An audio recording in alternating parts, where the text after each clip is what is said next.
मंगलवार को जिला परिषद की अर्थसंकल्पीय बैठक के दौरान विपक्षी भाजपा सदस्यों द्वारा सत्तारूढ़ कांग्रेस के गुणगान गाना भाजपा सदस्यों को महंगा पड़ते हुए दिखाई दे रहा है। सदन के विपक्षी नेता ने साफ किया है कि पार्टी आने वाले चुनाव से पहले उन सभी सदस्यों के खिलाफ कार्रवाई करेगी। अमरावती जिला परिषद की अंतिम बजट बैठक मंगलवार को बुलाई गई। बैठक के दौरान सत्तारूढ़ कांग्रेस पार्टी के सदस्यों ने अध्यक्ष को समान निधि प्रदान करने के लिए आभार माना, जबकि अन्य ने उन्हें शेर व शायरी के माध्यम से धन्यवाद दिया। पिछले 2.5 साल में भाजपा के सदन में विपक्ष के नेता ने विपक्ष की भूमिका निभाई है, लेकिन मंगलवार की बजट बैठक में 4 भाजपा सदस्यों ने शेर व शायरी के माध्यम से सत्तारूढ़ कांग्रेस की प्रशंसा की। विपक्ष के नेता रवींद्र मुंडे ने बताया कि पार्टी उन सदस्यों के खिलाफ कार्रवाई करेगी। पक्षांतर्गत जे सभासद जे होते, ज्यांनी तिथे सत्ताधाऱ्यांची स्तुती केली, त्यांच्यावर सर्व माहिती घेऊन पक्षांतर्गत जी कारवाई करता येईल ती कारवाई पक्ष करेल। जिले के भाजपा महासचिव ने स्पष्ट किया कि भाजपा विरोधी पार्टी होते हुए भी सत्तारूढ़ दल की प्रशंसा करने वाले सदस्यों से पूछताछ कर उन पर पार्टी के अंतर्गत कार्रवाई की जाएगी। जिल्हा परिषदचं कालचं जे बजेट सादर झालेलं आहे, ते बजेट सादर असताना माननीय प्रतापरावजी अभ्यंकर यांनी सभागृहामध्ये कडाडून टीका केली। आम्ही सुद्धा टीका केली। जे खरं बजेट आहे त्या अमरावती जिल्ह्यातल्या ग्रामीण जनतेसाठी जे पाहिजे होतं, खरं त्यासाठी शेतकरी शेतमजुरांसाठी व दुर्धर आजारासाठी जो निधी द्यायला पाहिजे तो दिला नाही, त्यासाठी आम्ही विरोध केला। त्या पार्टीच्या काही सदस्यांनी त्यांना त्यांच्या बाजूने बोलले। ते 4 लोक आहे की हे 4 लोक पूर्वीपासूनच त्यांच्यासोबतच असल्यासारखेच होते, पण पूर्ण संपूर्ण बीजेपी त्यांच्यासोबत नव्हती, एवढंच आहे। आणि म्हणून आता पक्ष आमचे प्रशांत भाऊजी शुकोकारजी सरचिटणीस आहेत, महामंत्री आहे भारतीय जनता पार्टीचे आणि जिल्हाध्यक्ष, येणाऱ्या कार्यकाळात त्यांच्यावर कारवाई करणार। मार्च के दूसरे सप्ताह के अंत में ही सूर्यदेव तपते जा रहे हैं। बुधवार को अमरावती में पारा 41 डिग्री सेल्सियस तक पहुंच गया था। मौसम विभाग ने अगले 2 दिनों तक तापमान ऐसा ही रहने का अनुमान जताया है। जहां दिन ब दिन तापमान बढ़ रहा है, वहीं सुबह 10 बजे से पारा चढ़ने लगा है। इसीलिए अमरावती शहर के लोग खुद को धूप से बचाने के लिए स्कार्फ या रुमाल पहनकर घर से निकलते नजर आए। मार्च के महीने के बाद भीषण गर्मी शुरू हो जाती है, जिसमें दोपहर 12 बजे के बाद धूप बहुत बढ़ रही है। बढ़ते तापमान और चिलचिलाती धूप के कारण नागरिकों में कोल्ड ड्रिंक पीने की प्रवृत्ति बढ़ने लगी है। वर्तमान में शहर के हर चौक पर कोल्ड ड्रिंक की दुकानें जैसे ठंडे छाछ और गन्ने के रस की ओर नागरिकों का आना जाना लगा रहता है। वहीं धूप के कारण दोपहर के बाद सड़कों पर भीड़ भी कुछ हद तक कम होती नजर आ रही है। आज देश में कई जगह लोग परंपरागत तरीके से होली मना रहे हैं। अमरावती जिले के आदिवासी बहुल मेलघाट के ग्रामीण इलाके में आदिवासी बंधुओं ने अपना पारंपरिक नृत्य कर होली मनाई। अमरावती जिले के आदिवासी बहुल मेलघाट क्षेत्र के आदिवासी बांधव अपनी आजीविका के लिए राज्य भर में विभिन्न स्थानों पर काम करने जाते हैं, लेकिन होली के त्योहार के लिए अब सभी आदिवासी बांधव मेलघाट में वापस लौट रहे हैं। होली के अवसर पर अपने गांव वापस आने की खुशी का इजहार करते हुए मेलघाट के कई गांवों की सड़कों पर ये आदिवासी बांधव नाचते हुए नजर आ रहे हैं।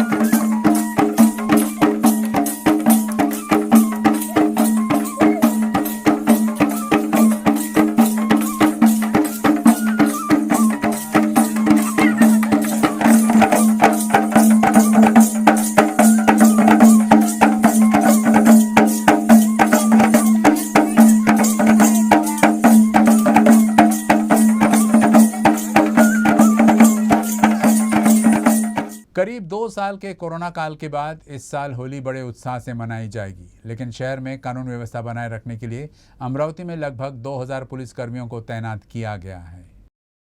शहर में शांति और कानून व्यवस्था बनाए रखने के लिए पुलिस विभाग की ओर से पूर्व नियोजित कार्रवाई के अंतर्गत 2 DCP, 5 ACP, 24 police inspector, 84 police sub inspector, 1460 पुलिसकर्मी, 2 आरसीपी प्लाटून, 1 क्यूआरटी प्लाटून, अतिरिक्त 3 एसआरपी कंपनियां और 300 होमगार्ड सहित लगभग 2000 पुलिसकर्मी ड्यूटी पर तैनात होंगे। साथ ही ड्रंक एंड ड्राइव अभियान भी चलाया जाएगा। हुड़दंग मचाने वाले पर पुलिस की पैनी नजर रहेगी।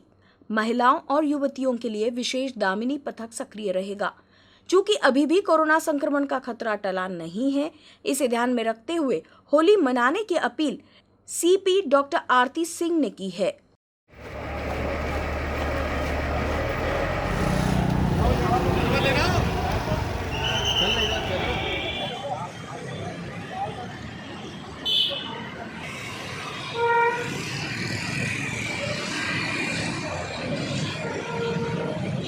धुलिवंदनच्या दिवशी संपूर्ण जिल्ह्यात जे मद्यप्राशनकडून गाड्या चालवतात, मद्यप्राशनकडून DJ वगैरे लावून कुठे पार्ट्या वगैरे करतात, खुल्या जागी असभ्य काही व्यवहार चालतो, काही दारू वगैरे पितात खुल्या जागेवर, या अशा प्रकारे टवाळ प्रवृत्तीच्या लोकांवर कारवाई करण्यासाठी वेगवेगळी पथकं तयार करण्यात आलेली. ट्रॅफिकची पथकं, LCBची पथकं आणि पोलीस स्टेशनची पथकं हे सर्व समन्वयाने अशा प्रकारे कृत्य करणाऱ्या लोकांवर आम्ही केसेस करणार आहोत.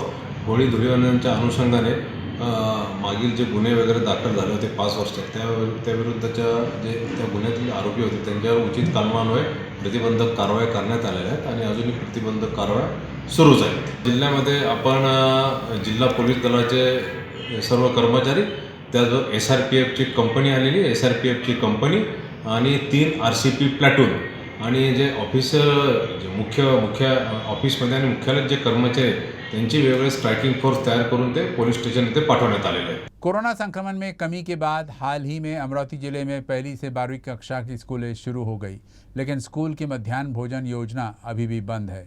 पिछले 8 महीने से जिले के स्कूलों में स्कूल पोषाहार की आपूर्ति नहीं किए जाने से चौंकाने वाली जानकारी सामने आ रही है। अमरावती जिला सहित 5 अन्य जिलों में कोर्ट केस के चलते स्कूल पोषण योजना बंद कर दी गई है। कोरोना के बाद स्कूली बच्चों को पोषण आहार अनाज चावल के रूप में मिलता था, लेकिन वह भी अब बंद कर दिया गया है। कोरोना मरीजों की घटती संख्या को देखते हुए सभी प्राइमरी और सेकेंडरी स्कूल्स फिर से खुल गए हैं। हालांकि मध्याह्न भोजन योजना के तहत स्कूलों में दोपहर में पकाया जाने वाला ताज़ा पौष्टिक भोजन अभी भी बंद है। साथ ही सितंबर 2021 से स्कूल की रसोई बंद है और रसोइयों को और सहायिकाओं को वेतन अभी तक नहीं मिला है। इस बीच शिक्षक संघ द्वारा यह सवाल उठाया जा रहा है कि शिक्षकों को कोरोना के बाद बढ़ती महंगाई और स्कूल पूर्व पोषण दरों में कैसे सामंजस्य बिठाना चाहिए। गेल्या 1.5 वर्षापासून कोरोनामुळे हा पोषण आहार अनियमित होता। आता शासनाने 15 मार्च पासून सर्व स्थानिक स्वराज्य संस्था आणि अनुदानित शाळांमध्ये मध्याह्न भोजन अंतर्गत शालेय पोषण आहार सुरू करण्याचे निर्देश दिलेले आहेत। पण या निर्देशनात शासनानं जे अनुदान होतं ते अनुदानामध्ये अतिशय तुटपुंजी वाढ केलेली आहे। त्यामुळे मुख्याध्यापकावर यांचा आर्थिक भूर्दंड पडत आहे। वर्ग 1 ते 5 या विद्यार्थ्यांकरता फक्त 39 पैशाची व 6 ते 8 याकरता केवळ 58 पैशाची वाढीव तरतूद केलेली आहे। यामध्ये अतिशय तुटपुंजी ही रक्कम असल्यामुळे याच्यात तात्काळ वाढ करावी ही मागणी महाराष्ट्र राज्य प्राथमिक शिक्षक समितीने शासनाकडे केलेली आहे। ग्रामीण, दुरुस्त और आदिवासी क्षेत्रों के कई बच्चे अपना लंच बॉक्स स्कूल नहीं लाते हैं क्योंकि उन्हें स्कूल में खाना मिलता है। साथ ही जो माता पिता अस्थायी रूप से रोजगार के लिए पलायन कर रहे हैं वे अपने बच्चों को बुजुर्ग दादा दादी के साथ स्कूल में रखते हैं। ये बच्चे भूखे मरते नज़र आ रहे हैं। क्योंकि अमरावती जिले में 6 से 8 महीने से ये योजना बंद है, इसीलिए छात्र छात्राएं अभिभावकों के साथ इस योजना को तत्काल शुरू करने की मांग कर रहे हैं। आहारचा जो पुरवठा आहे त्याचे जो कॉन्ट्रॅक्ट आहे तो माननीय शिक्षण संचालक प्राथमिक महाराष्ट्र राज्य पुणे यांच्या स्तरावर होत असतो। काही जिल्ह्याचा आपल्या अमरावती जिल्ह्यातही म्हणजे पुरवठा आदेश टेंडरिंग झाल्यामुळे शिक्षण संचालक स्तरावर झालेले नाही। म्हणजे आपल्या जिल्हा स्तरावरचा हा प्रश्न नाही आहे, तर राज्य स्तरावरील माननीय शिक्षण संचालक प्राथमिक यांच्या स्तरावरून न्यायालयीन प्रकरण उद्भवल्यामुळे टेंडरिंग फायनल न झाल्यामुळे पुरवठा आदेश प्राप्त झालेले नसल्यामुळे सध्या आपल्या तांदूळाचा पुरवठा आपल्या जिल्ह्यात होऊ शकलेला नाही। कोर्ट मॅटर लवकरच ते मला वाटते त्याचं निराकरण होईल आणि ते संपताच माननीय शिक्षण संचालक प्राथमिक महाराष्ट्र पुणे याच्या स्तरावरून पुरवठा आदेश होताच पुरवठा आदेश नियमित होईल आणि ज्या कालावधीचा पुरवठा जो आहे मागचा तो देखील शिक्षण संचालक प्राथमिक पूर्ण करण्याची परवानगी मिळेल आणि तो नियमित होईल। चांदूर रेलवे शहर में इंजीनियरिंग कर चुके एक छात्र को पिछले 4 साल से अमरावती यूनिवर्सिटी से डिग्री नहीं मिल रही है। इस छात्र ने मुस्लिम आरक्षण से प्रवेश लिया था, जिस वजह से उसे इस समस्या का सामना करना पड़ रहा है। चांदू रेलवे शहर निवासी शहजाद खान ने वर्ष 2014-15 में प्राध्यापक राम मेघे इंजीनियरिंग कॉलेज में दूसरे वर्ष में SBCA से एडमिशन की थी। हालांकि छात्र के प्रवेश लेने के कुछ दिनों बाद आरक्षण रद्द कर दिया गया था। जाति वैधता प्रमाण पत्र प्राप्त करने के लिए आवश्यक दस्तावेज संबंधित विभाग को प्रस्तुत किए गए थे, लेकिन मुस्लिम आरक्षण रद्द होने के कारण छात्र को दस्तावेज वापस कर दिए गए। इसके बाद सरकार ने ये भी स्पष्ट किया कि आरक्षण रद्द कर दिया गया तो भी प्रवेश निर्बाध रहेगा। लेकिन पिछले 4 साल से संत गाडगे बाबा अमरावती विश्वविद्यालय की ओर से शहजाद को डिग्री नहीं मिली है और विश्वविद्यालय डिग्री देने से इनकार कर रहे हैं। इस संबंध में विश्वविद्यालय में ऑनलाइन शिकायत दर्ज कराई गई है। अमरावती विद्यापीठाअंतर्गत येणाऱ्या बडनेरा येथील राम मेघे अभियांत्रिकी महाविद्यालय जुने येथे थेट द्वितीय वर्षात प्रवेश घेतला होता। या प्रवेशाच्या काही सदर प्रवेश आम्ही SBCA मुस्लिम या प्रवर्गातून घेतला होता। सदर आरक्षण हे तेव्हाच लागू झाले होते, परंतु काही दिवसांनी सदर आरक्षण हे रद्द झाले होते। त्यामुळे मला आता विद्यापीठ 2017 नंतर पासआउट झाल्यानंतरही मला डिग्री देत नाही आहे। जवळपास 4 वर्षांहून अधिक कालावधी झाला असताना सुद्धा मला अद्यापपर्यंत डिग्री मिळालेली नाही। मुस्लिम प्रवर्गातून प्रवेश घेतल्यामुळे माझी ही डिग्री थांबविण्यात आलेली आहे। याकरिता मी विद्यापीठ प्रशासनाकडे गेलो असता त्यांनी सदर डिग्री देण्यास नकार दिला। तसेच अमरावती येथील DTEच्या ऑफिसमध्ये सुद्धा जाऊन आलो, तेथून सुद्धा मला तसंच परतावं लागलं। त्यामुळे माझी आता प्रशासनाला विनंती आहे की सदर डिग्रीची मला आवश्यकता असून मला सदर डिग्री ही प्रशासनाने तत्काळ द्यावी अशी मी विनंती करतो। बुल्ढाना जिले में सैलानी बाबा का उर्स इस साल भी रद्द कर दिया गया है। कोरोना महामारी को देखते हुए ये फैसला लिया गया। बुल्ढाना जिले के सभी जातियों और धर्मों के पूजनीय सैलानी बाबा को श्रद्धांजलि देते हैं। जिला प्रशासन द्वारा पिछले 3 साल से कोरोना के कारण यात्रा रद्द की जा रही है। हालांकि इस साल राज्य में कोरोना के नियमों में ढील दी गई है। हालांकि बुल्ढाना जिले में कोरोना पीड़ितों की बढ़ती संख्या को देखते हुए जिला प्रशासन ने इस साल भी तीर्थ यात्रा रद्द कर दी है। लेकिन देश भर से आने वाले श्रद्धालुओं की संख्या बढ़ती ही जा रही है। सैलानी बाबा आने वाले श्रद्धालुओं के वाहनों को पुलिस 10 किलोमीटर की दूरी पर ही रोक रही है, लेकिन बाबा दरगाह तक पहुंचने के लिए श्रद्धालु 10 किलोमीटर पैदल चल रहे हैं। भीड़ को रोकने में जिला प्रशासन विफल होता नजर आ रहा है।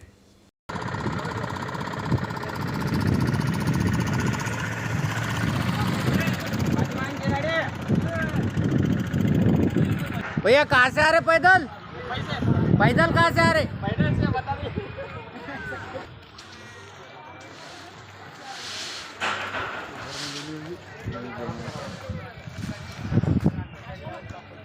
बाजार में उपलब्ध मिलावट और रासायनिक रंगों के कारण रंग उत्सव का महत्व दिन ब दिन कम होता जा रहा है। पारंपरिक होली के महत्व को बनाए रखने के लिए राजस्थानी महिला मंडल ने फूलों की होली का आयोजन किया। होली रंगों का त्यौहार है। हालांकि बाजार में उपलब्ध रासायनिक रंगों के कारण इन रासायनिक रंगों के संपर्क में आने से कई तरह के त्वचा रोग हो जाते हैं। पिछले कई सालों से ये महिलाएं होली में पेंटिंग करने के बजाय सुगंधित फूलों से होली मनाने के लिए विभिन्न रंग बिरंगी फूलों की पंखुड़ियों का इस्तेमाल कर रही है। होली रंग और पानी के बारे में नहीं बल्कि फूलों के बारे में है। ये महिलाएं होली के पारंपरिक लोकगीतों पर डांस कर ब्रज की होली का आनंद ले रही है। अकोला में खंडेलवाल महिला मंडल 12 वर्षों से अधिक समय से इस फूल उत्सव का आयोजन कर रहा है।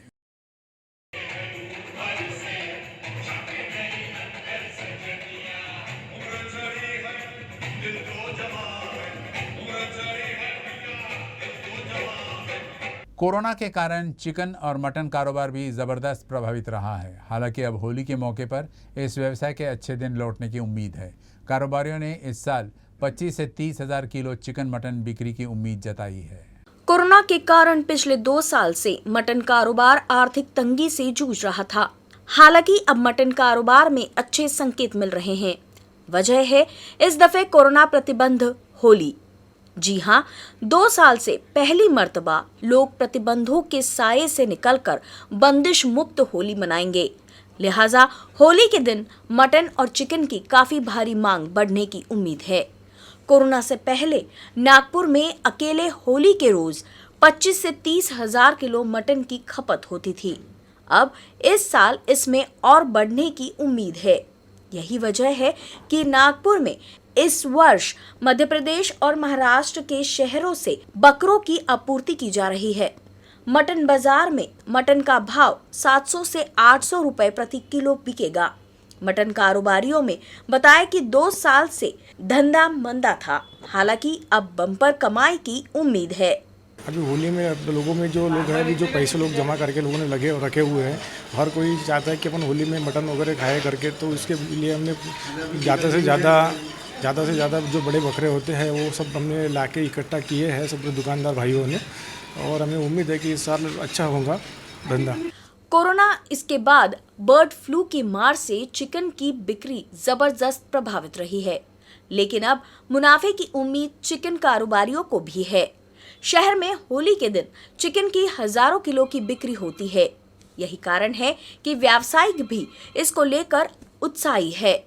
दुकानों में ब्रॉयलर, लेगॉन के अलावा गावरानी मुर्गियों की भी खासी मांग है। हालांकि रेट में भी मामूली परिवर्तन की उम्मीद है। कोरोना में तो एकदम खत्म हो गया था बिजनेस पूरा। उसके बाद फिर बर्ड फ्लू भी आया। बर्ड फ्लू में उतना यहाँ पे अपने नागपुर में नहीं था, लेकिन जहाँ बाहर साइड में है वहाँ पे अभी भी है। होली के दिन को लेके कितनी तैयारी है और क्या उम्मीद है? होली को लेके तो बहुत सारी तैयारी है, जैसे अब गौरानी मुर्गे, कॉकरेल, बुलेट कॉकरेल, बॉयलर, ये सब उनको अभी से स्टॉक करना पड़ रहा है, लेकिन माल कहीं है नहीं अभी समझ लो 3-4 दिन से माल के लिए ऑर्डर डाल रहे हैं, लेकिन माल ही नहीं आ रहा है। कोरोना के बाद पहली बार शहरवासी सार्वजनिक रूप से होली का उत्सव मनाएंगे। यही उत्सव का सकारात्मक असर कारोबार पर भी दिखने के आसार है। वीडियो जर्नलिस्ट मिलिंद हिफ्से के साथ Faizal Khan, UCN news, Nagpur. Bombay high court की नागपुर खंडपीठ ने गुरुवार को सोशल मीडिया पर हिंदुस्तानी भाव के नाम से चर्चित विकास फाटक की अग्रिम जमानत याचिका मंजूर कर ली है। इससे पहले न्यायमूर्ति अनिल किल्लोर ने मामले में आरोपी का पक्ष सुनकर प्रतिवादी राज्य सरकार को नोटिस जारी कर गुरुवार तक जवाब मांगा था, जिसके बाद कोर्ट ने विकास फाटक की अग्रिम जमानत मंजूर कर ली। कुछ दिन पहले हिंदुस्तानी भाव के नाम से चर्चित विकास फाटक द्वारा एक वीडियो जारी कर विद्यार्थियों से अपील की थी कि यदि वे ऑनलाइन परीक्षा चाहते हैं तो अपनी मांग उठाएं, जिसके बाद 10वीं और 12वीं कक्षा के विद्यार्थी भड़क गए थे। नागपुर के मेडिकल चौक में बड़ी संख्या में विद्यार्थियों ने सड़क पर उतरकर प्रदर्शन किया था। इसमें हिंसक घटनाएं भी हुई थी। पुलिस ने जांच के बाद इस मामले में विनय फाटक को आरोपी बनाया था और उसके खिलाफ अजनी पुलिस थाने में विभिन्न धाराओं के तहत मामला दर्ज किया गया था। मंगलवार को बॉम्बे हाईकोर्ट के नागपुर खंडपीठ में इस मामले में न्यायमूर्ति अनिल किल्लोर ने हिंदुस्तानी भाव की अग्रिम जमानत याचिका पर सुनवाई की थी, जिसमें कोर्ट ने विकास फाटक को अंतरिम राहत देने से इनकार करते हुए इस मामले में राज्य सरकार को नोटिस जारी कर गुरुवार तक का जवाब मांगा था, जिसके बाद गुरुवार को कोर्ट ने इस मामले में दोबारा सुनवाई के बाद विकास फाटक के अग्रिम जमानत याचिका को मंजूर कर लिया है।